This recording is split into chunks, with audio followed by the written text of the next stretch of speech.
of these divisional matchups. I kind of want to carry over the conversation yesterday when we started to talk about these number one seeds. Got a lot of feedback already on Facebook and on Twitter, so we'll read off some of the comments as well. It's one of our poll questions of the day, kind of piggyback the conversation me and T had yesterday.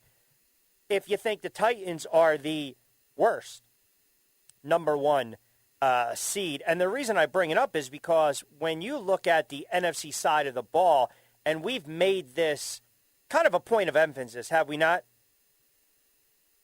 I still think Kansas City is the best team right now in the AFC. It's not to say they can't be beat. NFC side of the ball, man, I'm telling you, these matchups to me are really intriguing. I don't think the 49ers get blown out like a lot of people are anticipating, like a lot of people think will occur. And then you've got the Rams and your Bucks, where that line right now, it's supposed to be about 71. Tampa Bay's laying 3. It has the makings of a high-scoring affair, but how are you betting this one? Are you looking at Brady and Stafford? Because sometimes if you're kind of hedging or you're undecided because of the number, typically what you do is go outside the box, take a step back and say, let me look at mano a mano, quarterback for quarterback, head coach for head coach. So a ton of intrigue. So we'll dive into that. Rothstein's going to join us in the 5 o'clock hour as well. And then I want to get also into Nick Sirianni, who spoke today. Him and Howie had a presser at 1. A lot of people didn't think there was going to be anything really exciting to say. But Sirianni, basically in so many words, was asked about Jalen Hurts, if he's the quarterback or not. So we'll get you a little sound on that as well. And again, that's kind of the end of the season. I think what's a little alarming is that Nick Sirianni was mentioning Jalen Reagor and kind of loves him as a number 3 wide receiver. But just to paraphrase, he said, quote, there's no secrets there. He knows he's our guy. So I don't know. You can take it for what it's worth. I like Jalen Hurts. I think he's a good kid, and I think he's got talent. But Jalen Hurts, to me, there seems to be this major divide when it comes to the media and the fan base. And it's not like the kids play poorly. That's not it. But I still maintain this. And people don't want to hear it. If they can pull the trigger and get an upgrade at the quarterback position, I got news for you. They're going to do it. You can say whatever you want on a Wednesday after the season in mid-January, late January. It doesn't hold any water. It doesn't hold any weight with me. It just doesn't. This team obviously has secondary issues. This team obviously has to go after another wide receiver, a complimentary wideout to Smith. Maybe make a move for Robinson or Ridley, who knows. And I'm just not 100% sold, not yet, on the quarterback. I'm just not. But I'll say this. I do believe we saw a little bit of a trending up, if you will, if you're an Eagles fan. Can't say that if you're Washington. High expectations, right? Can't say that if you're the Giants. Couldn't even win more than 4 games. And if you look at the Dallas Cowboys, great regular season numbers, were they not? But the Dallas Cowboys once again showed you that they are not ready for prime time. That's why they're on the outside looking in, and that's why we've got 8 teams left in the NFL playoffs. So it'll start Saturday, Cincinnati and the Titans, 49ers and the Pack, Sunday, Rams and the Bucks, and then, of course, that 6:30 CBS window, Buffalo against Kansas City, which now the line has dropped to 1.5. It was 3. If you grabbed it at 3, now it's been bet down. You want to hedge, 1.5. Total is 54, juice to the over. So we got a ton of NFL to get into. We also want to dive into some basketball, some NBA. Might want to mix in a little bit of what's going on baseball-wise. The one thing about the NBA, now here's a perfect example, right? The Philadelphia 76ers are taking on Orlando tonight. The Orlando Magic absolutely stink. They're a bad basketball team. They are 8-37. They can't win, whether it's home or away. But the funny thing is, out of their 8 wins, 6 have come on the road. Do they cover the number tonight against the Sixers, who are laying 12?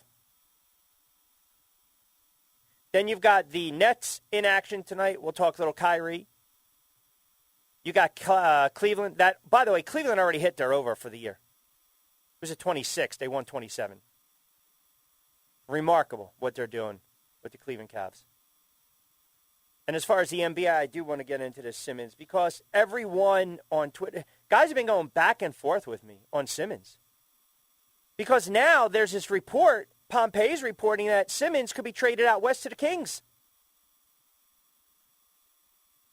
So how do you like that? And I think people mistook what I said yesterday out of context, which it happens a lot, does it not? Like, I stand by my Morey is going to be public enemy number 1. Because I definitely think he is delusional when he's talking about the return he should get back for Simmons. Some of you guys think I was only referring to that potential trade that was out and about. No, I've said this for months. I have said this for months now when it's come down to Ben Simmons. And there is a sentiment that Ben Simmons would thrive. And I'm just throwing this out there. There's a sentiment that Ben Simmons would thrive under a different head coach. Just throwing it out there. Want to get your thoughts on that at Rich Quinones, 609-445-1490. I mean, how much do you now put the blame on Doc? It's an interesting dynamic. It's an interesting topic of discussion.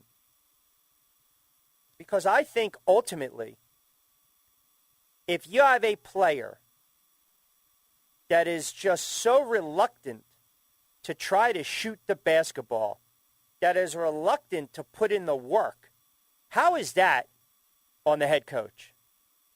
He can only do so much, right? He can only do so much. I can lead you to the water, but I can't force you to drink it. And maybe, just maybe, this is an opportunity where the 76ers understand that maybe he would be better suited off playing somewhere else under someone else. See, I think they're frustrated with what's going on with him between the ears, right? And that's the problem. We're paying you a substantial amount of money. We took you. There was a lot of fanfare. Right, when they drafted Ben Simmons, everyone was talking about Simmons and the connection with Brett Brown in Australia and yada, yada, yada, Simmons' family. And here you go, lockdown defender. This is what you're going to get. All I heard were all these Magic Johnson, LeBron James-like tangibles, better than Jason Tatum, transcendent player. Well, look, he can't shoot. He's reluctant to shoot. He's mentally weak. He really is. And then if he's mentally weak and he's not going to shoot, what makes me think he's going to compete? And if he's not going to compete, when I stick him out there, what's he going to do? He's going to fold. He's not going to play. He's not going to contribute. So this is stuck between a rock and a hard place if you're the Philadelphia 76ers. And like I said, I think he's got talent. But maybe this is more about, maybe it's just not the right fit with Doc. I don't know. Because I can also turn around and hedge that and say, you know what? I think they've been more patient with a guy like Ben Simmons. So according to Jake Fisher of Bleacher Report, Jeremy Grant, Sadiq Bey, Kelly Olynyk, and a first-round pick were offered to the Sixers in exchange for Ben Simmons. 3 players and a first-round pick. Okay? And several names have been mentioned. But I don't think anyone truly knows, gets, or understands exactly what Daryl Morey wants in return. I just don't believe he even knows, because I don't think it's realistic. I don't. And the fact that they're still trying to figure out how to deal with this guy tells you something. You know, I had a couple guys on Twitter saying, you know, what the hell are you talking about? That deal that was offered was utter BS. It was utter nonsense. Right? Chestnut Checker says BS. They're playing hardball. The deal does nothing for the Sixers except get rid of Simmons. If you want that deal so much, do it last minute before the deadline, not 3 weeks before the urgency is just starting. Dumb take. No, it's not. Because they misplayed their hand. They overestimated. They overvalued. They figured, you know what? Yeah, we're going to be able to move him. It's not been the case, folks. It's not been the case at all. So we'll get in a little NBA. We'll go deep dive into the NFL, mix in a little hot stove baseball news, which I think has an impact if you're looking at win totals going in to the season. So we'll play with those numbers as well around 4:45. You out there, keep it locked in, just cranking up on a Wednesday edition of BYP inside the friendly confines of the AM 1490 Sports Betting Radio Studios. I'm your host, as always, Rich Quinones. We'll open it up at 609-445-1490. I know you guys enjoy the banter as well as the engagement on Twitter, at RichQ at 1490 SportsBet. Give us a follow as well. So we got a lot of stuff to dive into. Keep it locked in. We'll take you up to 6 right here on a Wednesday down the shore.